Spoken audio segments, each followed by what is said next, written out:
Estamos de regreso y más información. El secretario general de la ONU, Antonio Guterres, pide a los países reforzar el trabajo en conjunto ante la crisis que azota el mundo.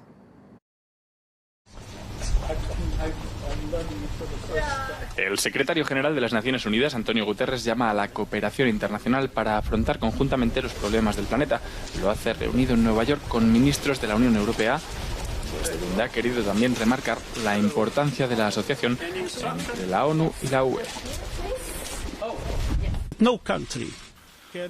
Ningún país puede resolver estos problemas solo.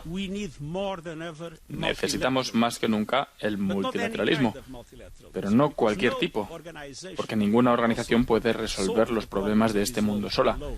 Necesitamos el multilateralismo en red, y la asociación entre la Unión Europea y la ONU es un pilar fundamental de este multilateralismo en red.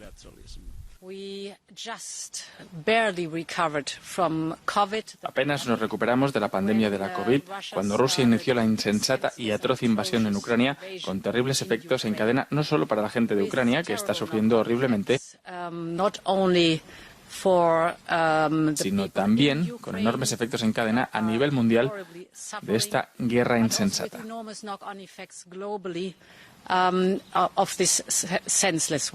La reducción de suministro de trigo, maíz y aceite de girasol desde Ucrania está suponiendo un problema, especialmente para muchos países africanos directamente dependientes del mismo. Mientras Ucrania culpa a Rusia del bloqueo, esta acusa a Kiev de impedir el tránsito de barcos por el Mar Negro con sus minas marinas.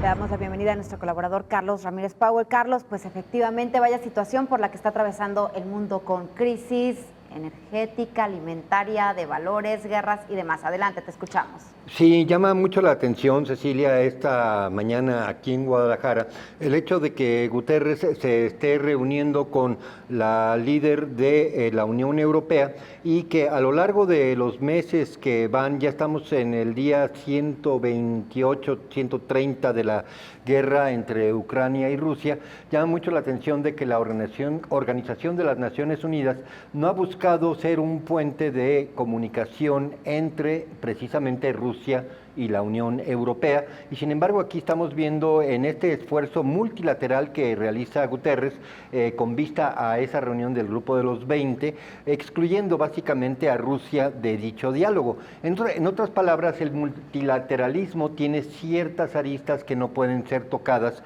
hoy en día. Por otro lado, mira, hay que entender que estamos en una situación como la de los niños de primaria, en donde el maestro pregunta dónde quedó la tarea y el niño dice que el perro se comió las hojas en donde tenía las respuestas de las preguntas de matemáticas.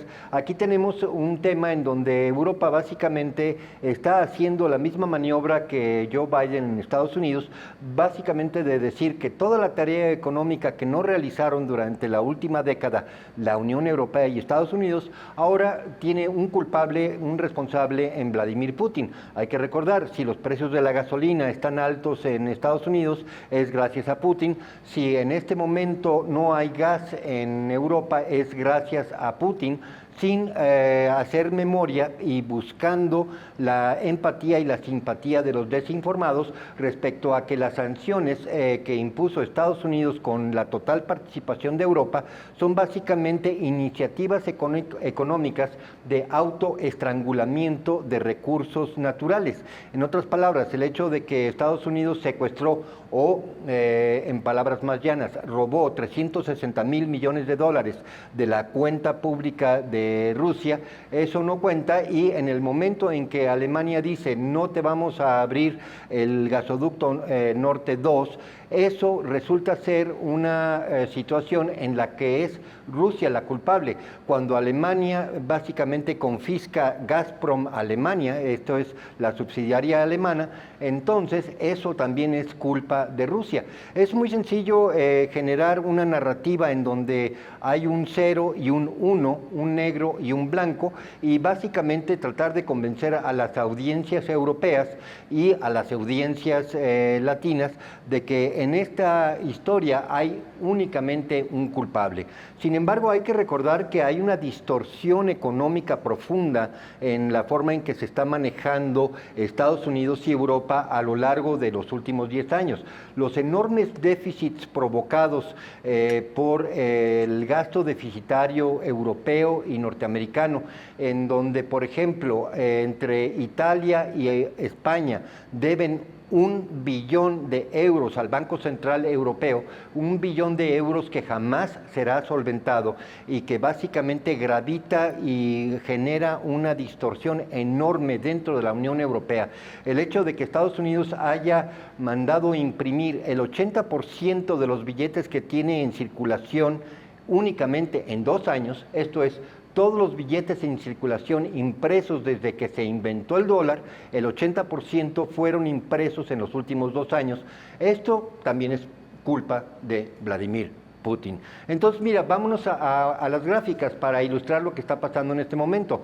El euro está a punto de llegar a paridad con el dólar. Hay que recordar que hace apenas un año andaba en 1.12, 1.14 y básicamente lo que estamos viendo es un debilitamiento de los términos de intercambio comercial, de la balanza comercial europea frente al mundo. Es vamos a llamarle un piso duro psicológico muy importante el llegar a paridad con el dólar. Lo vamos a estar viendo gravitar ahí durante bastante tiempo antes de que finalmente se resigne a irse por debajo de paridad, lo cual significa básicamente que es un hecho cumplido que toda la zona europea se encuentra en déficit de balanza comercial con el mundo. Tenemos la siguiente lámina, en donde podemos ver cómo están las materias primas. Es importante señalar que efectivamente en un panorama recesivo ya declarado en Estados Unidos tuvo una caída del 2.1% en el segundo trimestre, sumada a la caída de 1.5% en el primer trimestre. Ya tenemos un precio ligeramente más bajista en el petróleo, lo tenemos en 103, 104, pero hay que recordar que tiene expectativas de subida si hay más problemas en Ucrania. Por otro lado, es interesante ver el precio del gas natural en Estados Unidos, que ha ido a la baja, está en $6.15, y que es interesante compararlo con el comportamiento del gas natural en Europa, que es la lámina que tenemos a continuación. Ahí podemos ver el comportamiento desde principios de junio hasta lo que va de julio, de cuál ha sido el precio del gas. Va de 80 la unidad, estamos hablando de euros, a $177 la unidad. En otras palabras, en cuestión de un mes ha duplicado su precio. Si tuviéramos el histórico, no viene a caso, pero si tuviéramos el histórico de un año, pues veríamos que viene de 20 la unidad o de 15 la unidad, cuando Alemania no había sancionado todavía a Rusia. Esto es importante señalarlo, puesto que estas sanciones básicamente en donde pegan más fuerte son en Alemania.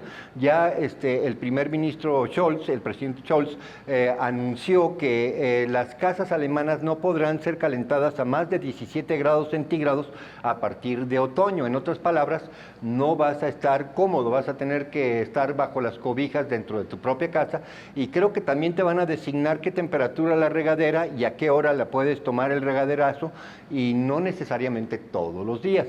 Siguiente lámina.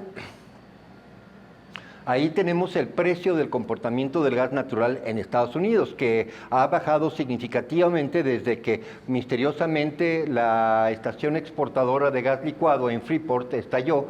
Obviamente el gas en este momento, con su tendencia bajista en Estados Unidos, es una válvula de escape que le permite respirar un poco a Joe Biden rumbo a su proceso electoral de noviembre. En otras palabras, aunque esto es una simple coincidencia, es una coincidencia que favorece al Partido Demócrata, puesto que una de las variables de precios contra inflación es el del gas natural. En este momento lo tiene a la baja. La siguiente, si es que hubiera. No, entonces mira, básicamente con eso podemos resumir cuál es el paisaje. Putin se robó la tarea de todos los niños y en este momento básicamente echarle la culpa a él es lo más sencillo. Es muy importante señalar que Rusia cuando entró a la operación militar especial contra Ucrania no señaló un plazo para cumplirlo. Esto es estratégicamente importante puesto que la fortaleza militar rusa se va a demostrar más en los meses de otoño y invierno, estamos hablando a partir de septiembre hasta el mes de abril, que en cualquier otro momento, puesto que la doble guerra híbrida que está manteniendo el mundo contra Rusia se autosabotea precisamente porque son el otoño y el invierno los meses más difíciles para solventar desde el punto de vista económico para todo el mundo occidental. Es ahí donde Rusia tiene todas las de ganar. Perfecto, Carlos, muchísimas gracias.